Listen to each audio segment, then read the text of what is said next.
Assalamualaikum warahmatullahi wabarakatuh. Selamat sore, selamat berjumpa lagi di channel kami Multi Jaya Sahabat Ternak. Pada kesempatan sore ini saya biasa melakukan rutinitas di kandang, yaitu memberi pakan ternak-ternak kita yang ada di kandang Multi Jaya Sahabat Ternak. Dan untuk rekan-rekan semuanya, silahkan untuk like dan subscribe di channel kami, dan kami tunggu komentar-komentarnya.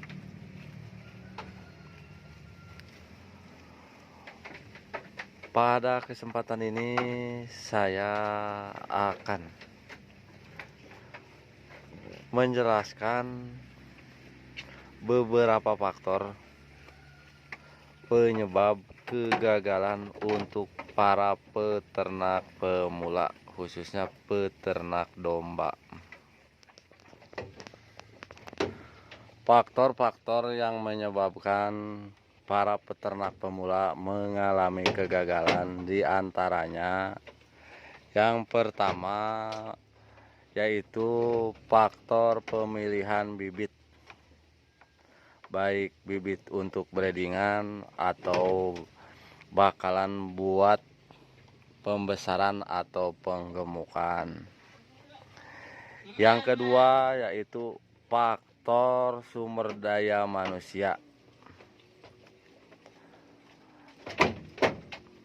Ini faktor sumber daya manusia ini bisa dari faktor diri sendiri ataupun faktor dari orang lain. Terus untuk yang ketiga yaitu faktor mental peternak sendiri. Yang selanjutnya saya akan memulai menjelaskan dari yang pertama dulu, yaitu faktor pemilihan bibit. Faktor pemilihan bibit ini sangat berpengaruh terhadap perkembangan beternak pada peternakan kita semua.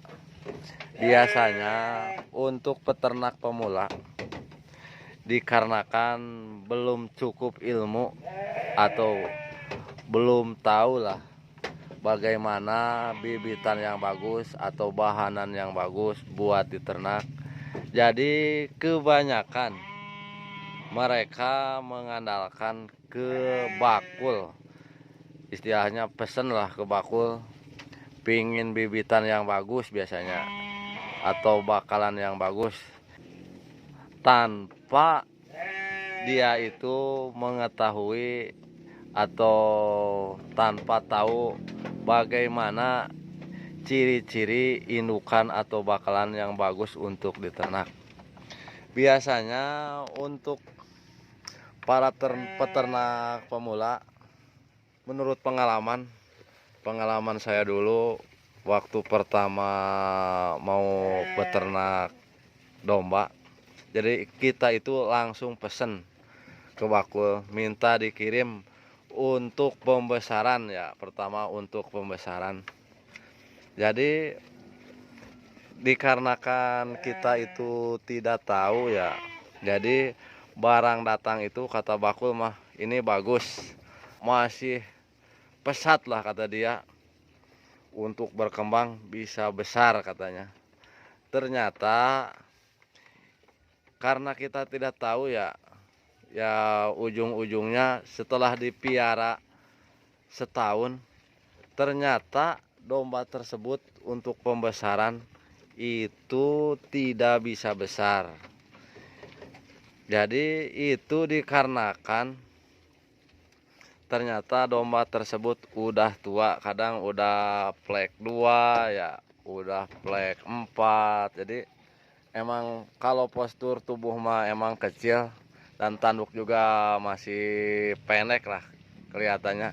cuma usia itu udah tua gitu.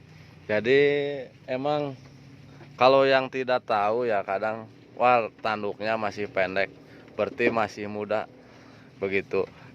Cuma istilahnya kadang ada domba yang emang tanduknya itu nggak bisa besar. Jadi walaupun udah tua itu tanduknya kecil lah. Kita ada contohnya di sini. Ini karena saya ini bakul ya di sini. Jadi beternak sambil jualan ya kita beli tani. Jadi kita punya kemarin yang beli dari tani itu bandotan domba udah tua tapi tanduknya itu pendek. Kita lihat. Nah, kayak begini, ini tanduknya masih pendek dan postur tubuhnya juga masih kecil. Ini kalau dilihat sepintas emang kalau yang nggak tahu mungkin dianggapnya ini masih muda. Tapi ini padahal udah tua. Ini malahan giginya juga udah pohel semua, udah ganti semua itu. Ya, untuk domba ini. Jadi walaupun kita piara nyampe setahun 2 tahun, ini tidak akan bertambah besar untuk domba ini. Jadi apabila kita lihat dari contoh yang ini harus jadi pelajaran khususnya bagi kalian-kalian yang akan memulai beternak. Jadi seandainya kalian akan memilih, pilihlah yang masih muda lah, yang bagus. Ini sih ada ya, di sini juga yang masih muda. Ini malahan masih dengan indukannya nih. Ini mah masih muda nih, walaupun indukannya nggak begitu besar, tapi ini emang untuk anakannya apabila mau dibesarkan ini masih ada perkembangan, masih bisa berkembang ini. Nah, ini paling umur 3 bulan 4 bulan untuk anakannya. Jadi kalian jangan terlalu percaya kepada bakul lah istilah kasarnya. Kadang ada yang mengelabui, memanfaatkan ketidaktahuan bagi kalian peternak-peternak pemula atau bagi kalian yang akan memulai beternak. Yang selanjutnya yaitu kalau tadi ya untuk pembesaran, sekarang untuk breedingan, pemilihan untuk breedingan. Biasanya pemilihan untuk breedingan juga kalau kita langsung pesen dan kita tidak tahu asal usulnya indukan tersebut, kadang kita lihat cuma dari jogrognya, wah indukan ini gede, bagus. Cuma kita itu kadang-kadang terkelabui karena istilahnya kita lihat postur tubuhnya. Karena kita senang ya istilahnya kalau dikirim itu sama bakul kita langsung dibeli. Ya kadang namanya bakul tapi sih enggak semua, kadang ada bakul yang begitu. Kalau di sini mah insya Allah tidak lah. Kalau bagi saya mah ya istilahnya yang bagus bilang bagus, yang jelek bilang jelek kalau saya. Insya Allah di sini malah kita tidak akan mengkelabui pembeli. Jadi kita itu usaha itu perlu, cek bahasa Sunda mah kita usaha itu perlu manjang lah. Jadi bukan untuk sekali lah intinya. Jadi kalian mau memilih indukan, diusahakan indukan yang masih produktif dan tahu asal usulnya. Nih seperti ini.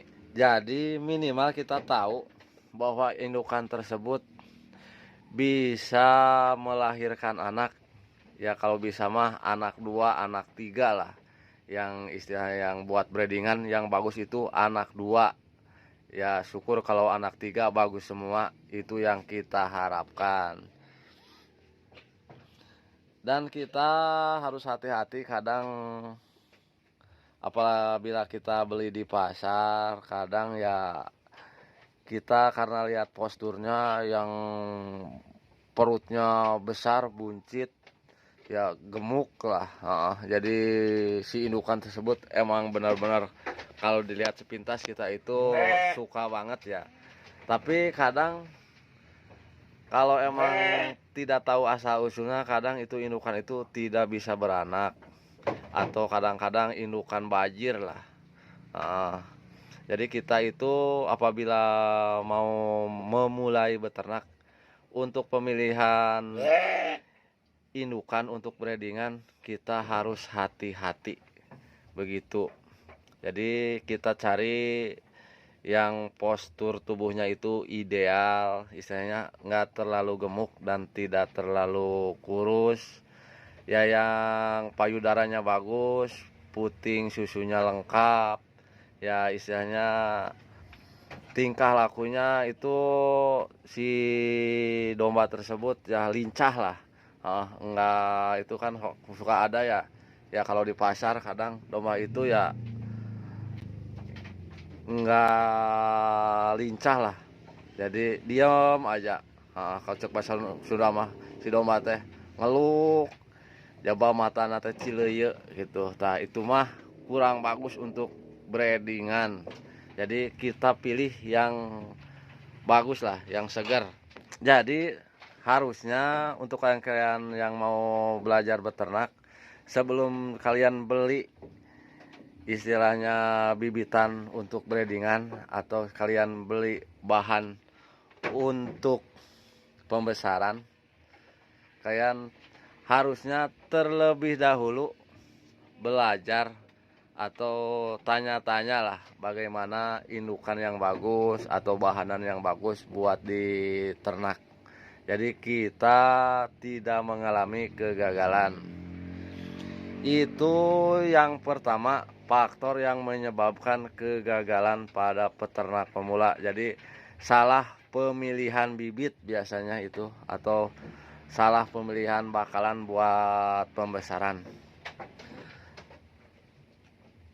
Yang selanjutnya untuk faktor yang menyebabkan kegagalan pada peternak pemula yaitu sumber daya manusia atau SDM. Jadi sumber daya manusia ini bisa berasal dari kita sendiri. Di antaranya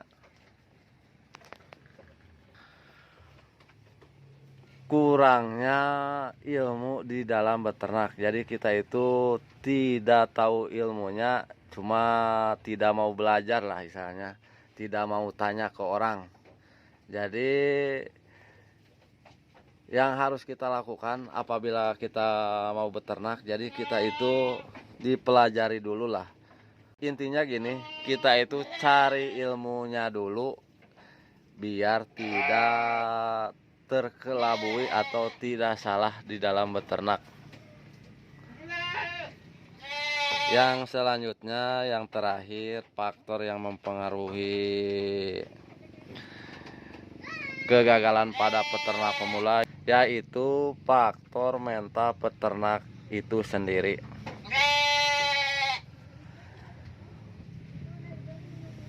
Jadi untuk para peternak-peternak pemula, kita itu harus memiliki mental yang kuat. Istilahnya kita itu harus sabar lah di dalam beternak. Jadi masalahnya untuk beternak ini tidak bisa langsung menghasilkan secara instan. Istilahnya seandainya kita melakukan breedingan, kadang ya itu kita baru bisa mendapatkan hasil dalam jangka waktu setahun atau lebih, itu baru mendapatkan hasil gitu. Jadi kadang kalau yang tidak sabar ya baru sebulan 2 bulan, wah ini udah capek, kadang jual lagi, ya ujung-ujungnya kan rugi gitu. Kadang itu dipengaruhi juga pada faktor cuaca, jadi mentalnya itu belum kuat karena musim hujan mulu ya, dari pagi nyampe sore itu hujan. Kadang si peternak tersebut mengeluh dan tidak sanggup menghadapi cuaca ekstrim lah intinya di musim hujan. Lamun cek bahasa Sunda mah kadang kabina-bina teuing popohoan hasil teu sabaraha gitu.